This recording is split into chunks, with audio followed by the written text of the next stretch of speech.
talaga to si Ate Kari. Napaka-selfish, walang pakisama. Tama naman si Kari. So ano, ate? Change vote ka na rin? Hindi. Simula nung namatay si Tatay Delphine, ang dami kong pagsisisi. Ang dami kong gustong sabihin sa kanya na hindi ko nasabi.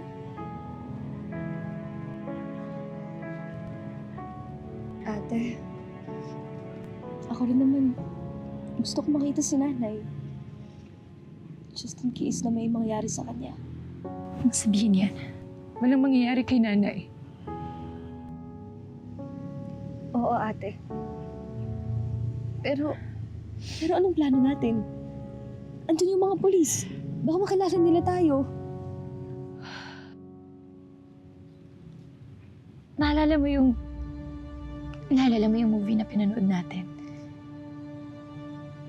Yung nag-disguise sila para hindi sila makilala. Oo. Kasama pa natin si nanay nun sa cinema eh. Tapos, naghiwa-hiwalay sila para may diversion. Oo. Ate, maghihiwalay tayo? Ayoko. Gina, wala tayong ibang choice. Kailangan natin gawin to. Kasi, kung magkasama lang din tayo, kahit na pa mag-disguise tayo, malalaman nila na tayo yung hinahanap nila. Kailangan natin gawin to para kay nanay. Kaya natin to.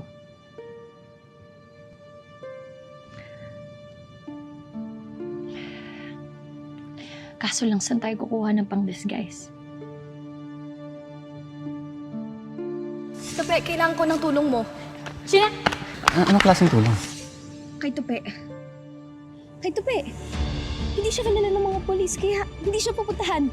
Tara na, ate, tara! Tara!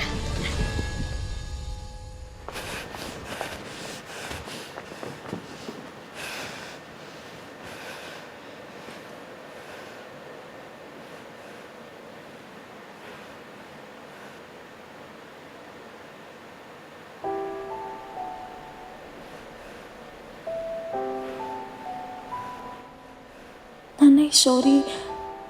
Pero ano bang gagawin ko? Natatakot ako.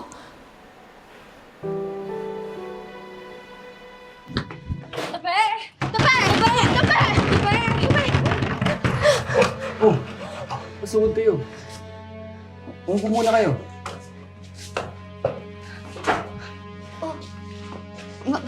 Bakit ka may pasa? Wala to. Paaway lang ako. Alam mo, Gina, kagabi pa kita tinatawagan. Pero, cannot be reached ka. Wala din kayo sa bahay niyo. Ano ba nangyayari? Tsaka, bakit ganyan mga itsura niyo? Mahabang kwento.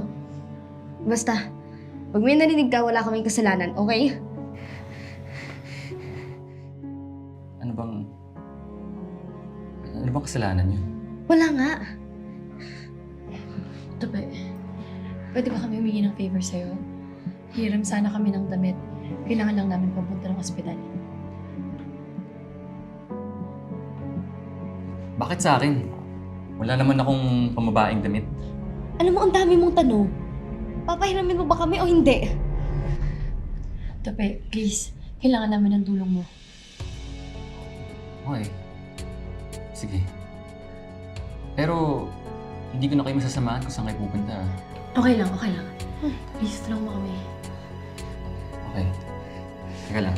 Salamat. Thank you, Tupe.